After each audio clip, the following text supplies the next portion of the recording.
Hello again, my name is Steve Hillis, and in this video we're going to begin talking about social mobility in America.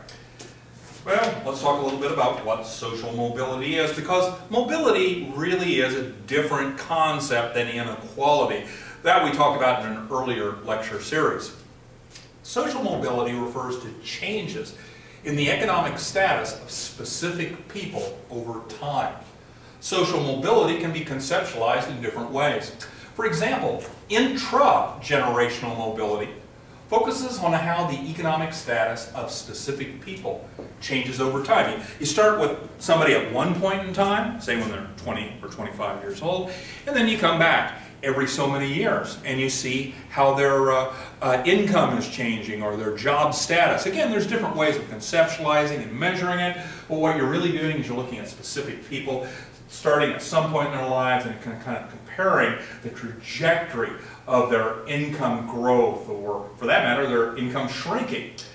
If someone experiences, say, rising income at different points in time, typically many years apart, they are said to have achieved upward intra-generational mobility, measured by how much their income rose, excuse me. If their income fell, however, as you come back time after time, then they would have experienced or suffered downward intragenerational mobility. I'm getting a little tongue-tied here.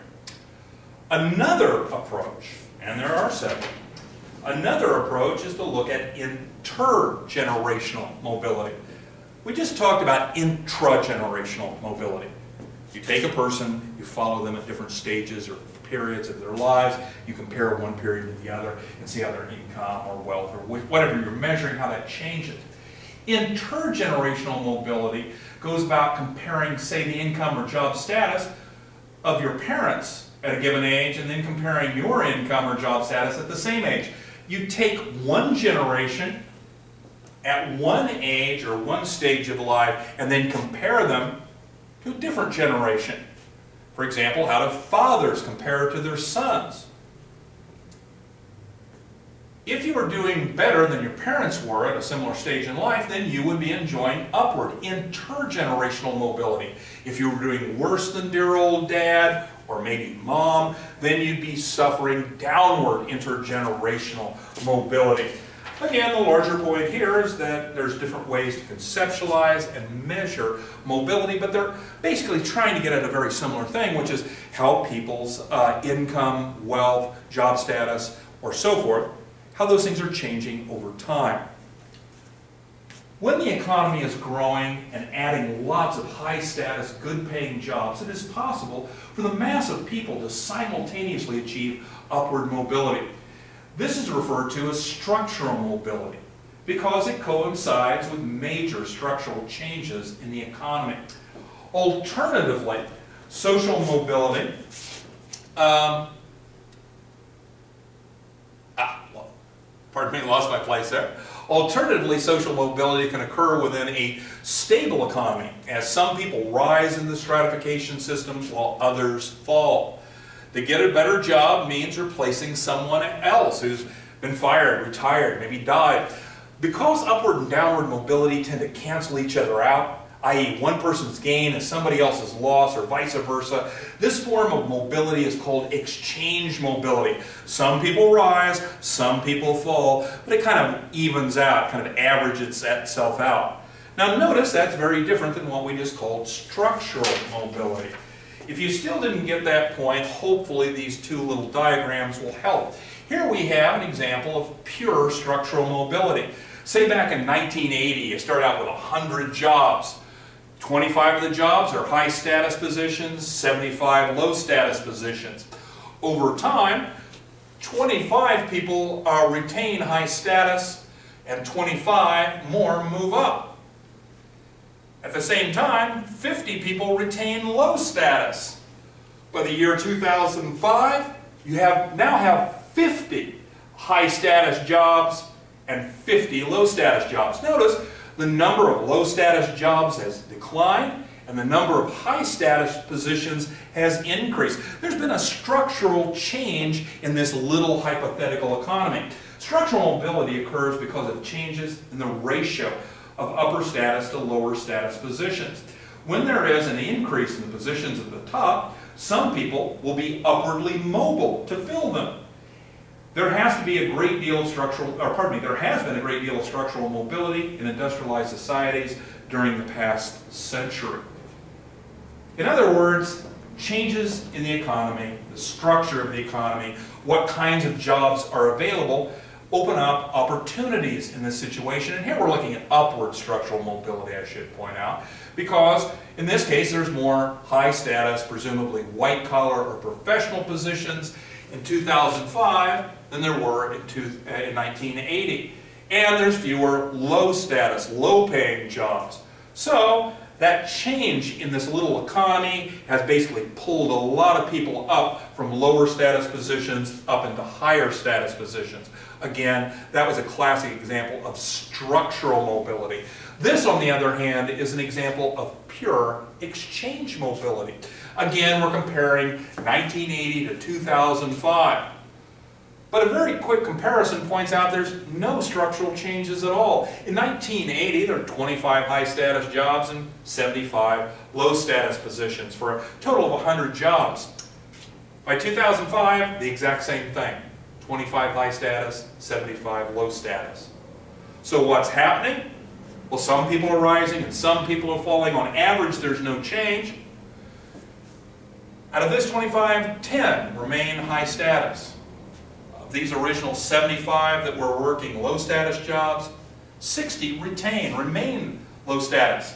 Now some people achieve upward social mobility. Some people that were working low status jobs, 15 of them in this example, achieve upward mobility. They move up to higher status jobs. But only because at the same time 15 of those that were working high status positions back in 1980 experienced downward social mobility. There is mobility. People are rising and people are falling, but it cancels out. And on net, there's no change in the ratio of high status to low status jobs. Exchange mobility occurs when openings are created at the top by downward mobility. That is, as some people move downward, they exchange positions with others who move up to fill the vacancies. There's lots of exchange mobility in a lot of economies. Not just structural mobility, you can have mobility even without huge changes in the ratio of good jobs to bad jobs. In fact, there's some evidence to suggest that over time, we're seeing an increase in exchange mobility, historically, and a decrease in structural mobility, but the total amount of overall mobility has remained unchanged for a long period of time, at least up until recently. Then it becomes a little more controversial, and frankly, there's more evidence to suggest that maybe social mobility is slowing down in America. Maybe. Social mobility and inequality can vary independently. So, for example, some societies with great inequalities of income and wealth have very limited mobility, while others with similar inequalities have very high rates of mobility. I simply want to point out that social mobility and inequality are different. While they're loosely correlated, they can change in different ways. Sometimes, or you have all different combinations. Some societies with lots of mobility, some societies with lots of inequality, some with neither, some with both, every possible combination.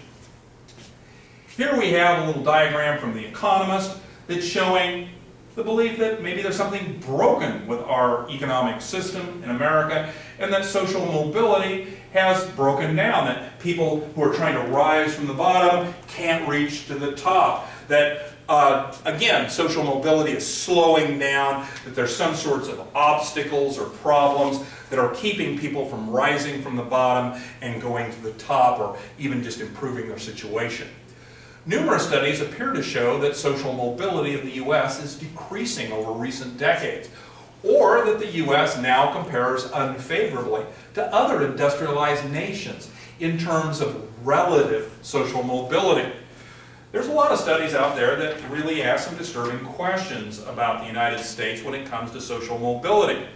Now remember, that's an important thing because frankly, the United States has always kind of prided itself as being a land of opportunity, a place where people can pull themselves up from the bottom if they're just lucky enough and work hard enough and keep their nose clean. Some people claim that that's no longer true, or at least it's not as true as it may have been in the past.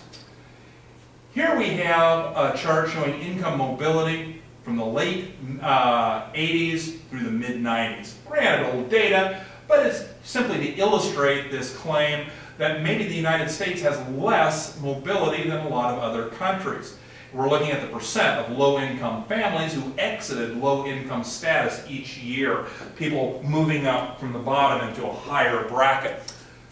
You'll notice that every year during that period, a little under 30% of those in the low-income brackets in the United States moved to a higher bracket. Now, that's not trivial, but the statistics we have here suggest that there were actually much higher percentages in a wide range of industrialized countries. Leading the way, Denmark. Over 60% of people at the bottom in Denmark managed to move themselves to a higher income quintile from 1980 to the mid-90s. From the United Kingdom, close to 60%, the Netherlands, close to 56%, and so forth. Country after country after country having more upward mobility from the bottom to the top. In fact, Denmark has roughly twice the improved odds or chances of moving from a lower, from the bottom quintile to a higher quintile compared to the United States.